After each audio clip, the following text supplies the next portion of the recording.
So I feel like I should explain what's going on.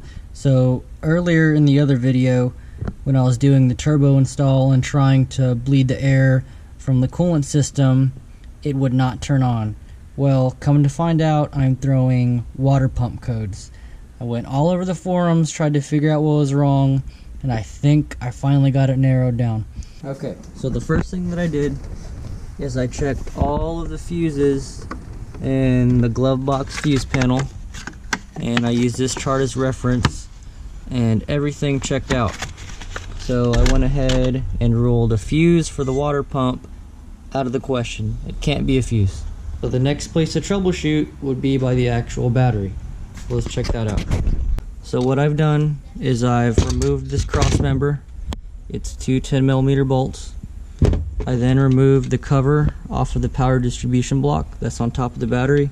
All you do is remove these little pins, and there's two connections that are plugged into it. A blue one, that one's out, and a black one. Pulled that one out.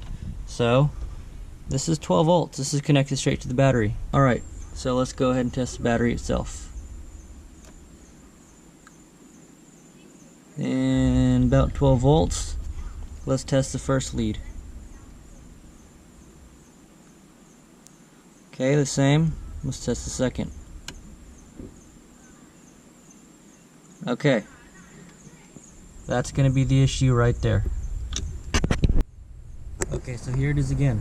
I'm going to be testing 12 volts. Okay, so it's easy to tell that that fuse on the power distribution block is blown. Let's go ahead and test the other ones just to verify. Here's the next one. 12.3. Next one. 12.3. And finally 12.3. That's why I'm getting my water pump code right there.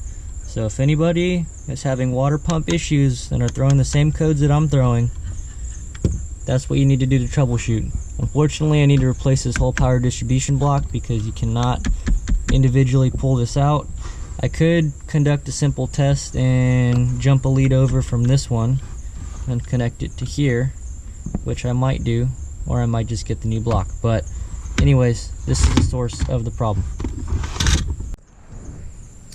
And just to recap, now that I'm thinking back, that car is fucking annoying. I don't know if you can hear the squeaking. Anyways, now that I think back, whenever I was installing the expansion tank and I was trying to bleed all of the air out, it would not engage. And I'll probably play that clip now. And it should be circulating. I don't hear it circulating. Anyways, that should have been the first sign that something was messed up. And just to verify, I'm going to go ahead and try the same test again. I know it's not going to work, so I'm not going to open the bleed port on the expansion tank. But just to verify, if I can get the key in there. Alright, key in. Foot not on the brake. One push. Okay. Next thing, try the air on the lowest setting. Air is on the lowest setting, you can see, and the heat is all the way up.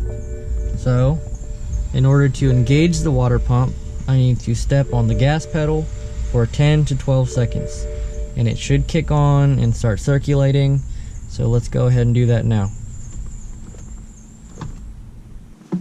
Alright. And nothing is happening.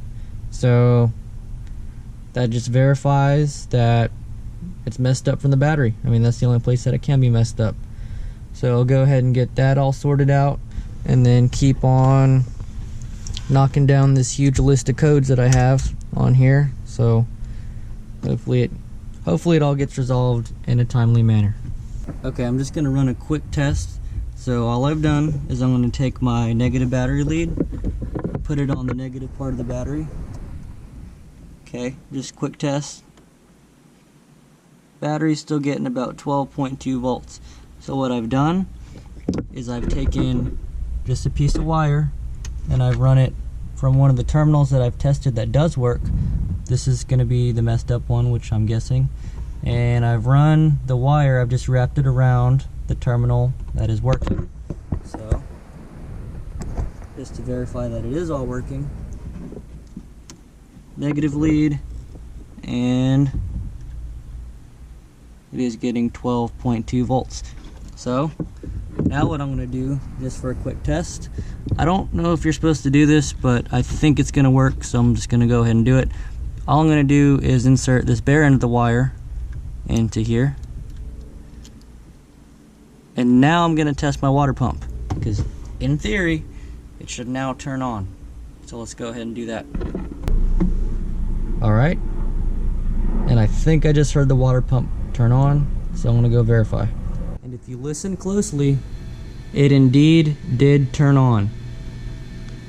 I can hear it circulating right now. It's going to circulate for the next 12 minutes on and off. So hopefully it bleeds all the air out of my system, and that fixed the issue. Not that just a temporary fix, this was just a test, but now I know what the issue was, or is technically. You can probably hear it come on.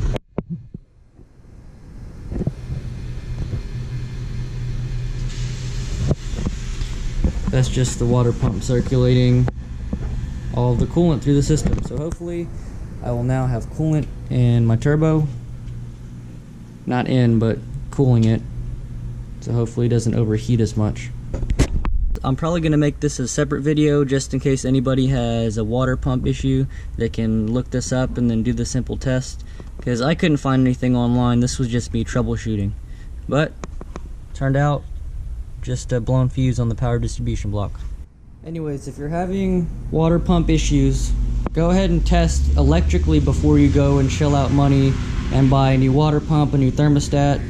So that way, you know, you can narrow it down to make sure it's not an electrical issue or it's not a hardware issue. Of course, if it wasn't circulating right now, then it would be a mechanical issue, so the actual water pump would be messed up.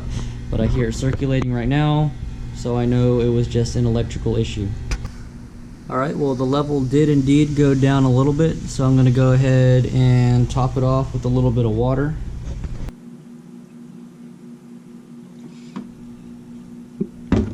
Alright, that looks pretty full. What's up, guys? It is now a new day. However, I just wanted to go ahead and give a quick update on how my water pump Band-Aid has been working. So let's go ahead and walk over here and check it out. So basically I ended up just getting a little electrical connector, like where you would splice something in and then connect it to maybe like a battery terminal of some sort. But basically I just have that plugged into where the water pump is supposed to be plugged into, and all I did is just solder some wire right here to just make it work for the meantime. However, it is a good fix if you're just trying to save money and don't necessarily want to get a whole new power distribution block. Then this little ghetto fix right here totally works, because that black wire that I had in the previous clip, that's still there. All I did is, you know, crimp a little connector on it and jam it into where the plug goes. But so far so good. I haven't had any issues with it. Come on. Alright guys, well, that's going to be it for this video. If you are new to the channel, which I'm pretty sure everybody is, go ahead and hit that subscribe button. I'm going to have some more videos coming out soon. But for the meantime, thank you. Have a nice day.